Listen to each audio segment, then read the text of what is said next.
नमस्कार. अमृत प्रवाह सांगली या युट्यूब चॅनलवर आपणा सर्वांचं पुन्हा एकदा हार्दिक स्वागत.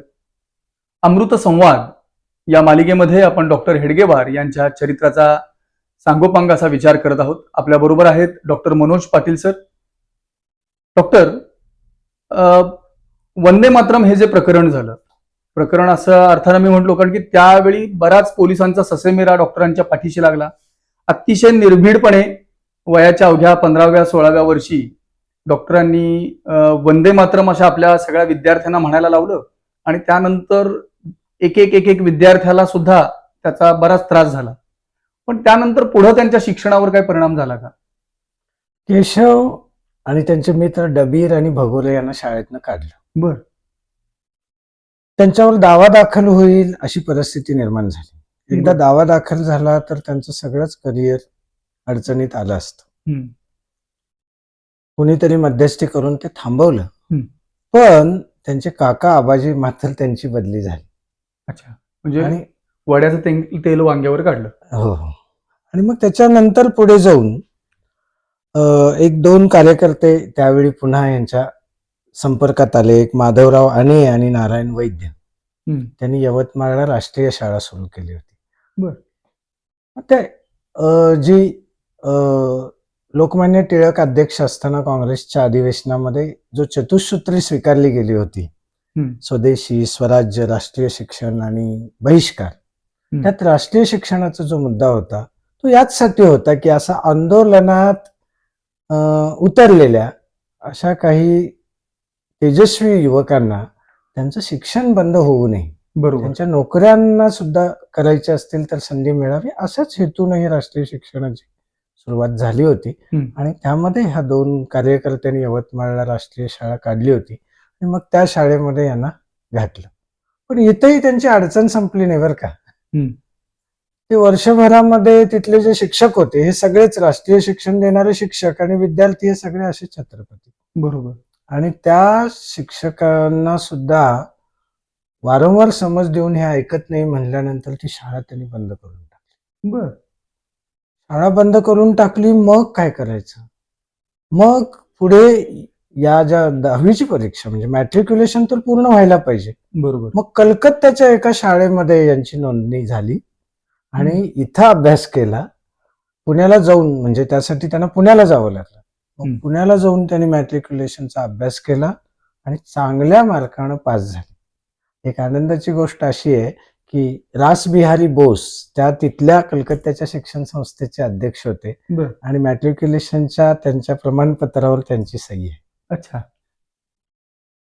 मग त्यानंतर त्यांचं शिक्षण असंच चालू राहिलं, म्हणजे त्याच्यामध्ये बाधा आली नाही फारशी? प्रचंड बाधा आलेली ही गोष्ट आहे. म्हणजे मॅट्रिक्युलेशनच्या वर्षामध्ये विचार यानंतर एवढ्या सगळ्या गोष्टी आल्या आणि ह्या सगळ्या भानगडीत सुद्धा चतुसूत्री होती बघा, स्वदेशी, बहिष्कार, स्वराज्य आणि राष्ट्रीय शिक्षण. तर ते ह्या चारही सूत्रांचं काम यांच्याकडनं होत होतं बरं का. बर. मग ते हे जे निर्णय व्हायला थोडे वेळ लागायचे. पूर्वी पत्र इकडून कलकत्त्याला जायचं, मग तिकडून मंजूर होऊन यायचं. ह्या सगळ्या काळामध्ये यांचं नागपूरमध्ये पुन्हा काम आहे. रामटेक तिथं जवळच असलेलं क्षेत्र आहे आणि त्या रामटेकला रामाच्या चरित्रासंबंधीची रामचरितमानस मध्ये संदर्भ आहेत आणि त्यामुळे तिथं जत्रा भरायची. बरोबर. त्यात तिथं केशवरावांनी, म्हणजे हा बालकेशवच म्हणायला पाहिजे, 15-16 वर्षाचं वय, आणि त्यांनी काय केलं की तिथं देशी गुळाचा प्रसाद सगळ्यांना मिळेल अशी व्यवस्था केली. अच्छा. तिथं जे काही हे व्हायचं, दर्शनाची झुंबड लागायची, ते रांगेनं होईल अशी व्यवस्था आपल्या मित्रांना घेऊन त्या रामटेकच्या टेकडीवरती केली 15व्या 16व्या वर्षी. एवढंच नाही तर दर दिवशी तिथं जी काही घाण पडायची त्या कचरा सुद्धा बाजूला करायचं दर दिवशी काम ह्या तरुण मंडळांनी केलं. म्हणजे आज आपण पर्यावरण संरक्षणाचा विषय असू दे किंवा नागरी शिष्टाचाराचा विषय असू दे, स्वबोध असू दे, स्वदेशीचा विषय असू दे, आज राष्ट्रीय स्वयंसेवक संघानं पंचसूत्रीमध्ये हा विषय घेतलाय, पण त्याची बीज तिथं आहेत. त्याचा संस्कार तिथून सुरू झालेला आहे. बरोबर.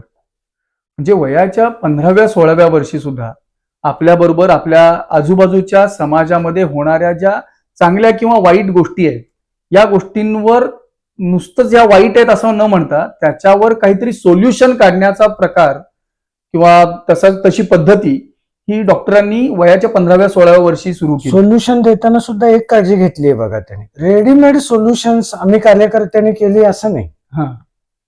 तिथं स्वदेशी हे मिळेल, काय म्हणतो आपण, पेढे. प्रसाद प्रसाद मिळेल मिळेल. अशी व्यवस्था केली. हा. म्हणजे समाजाला जागृत करून, समाजाला आत्मविश्वास देऊन समाजाला करायला लावलेलं आहे. क्या बात. वयाच्या अगदी 15व्या-16व्या वर्षी अगदी पोर 14 वयामध्ये समाजातील काही लोकांना हाताशी धरून त्यांना जागृत करून त्यांच्याकडून हे काम करून घेणं हे खरोखर एक अलौकिक असं काम आपल्याला दिसून येतं. आणि यामधून डॉक्टरांचा आणखीन एक गुण लक्षात येतो की समाजातल्या ज्या वाईट गोष्टी आहेत त्यांच्यावर प्रखर हल्ला करत असताना तो अतिशय शिस्तबद्ध पद्धतीनं डॉक्टरांनी केलाय. हा त्यांच्या व्यक्तिमत्वामधला एक वेगळा गुण आपल्याला समोर आज निदर्शनास आला. तुर्तास आपण इथेच थांबूया, पण नंतर भेटू. धन्यवाद.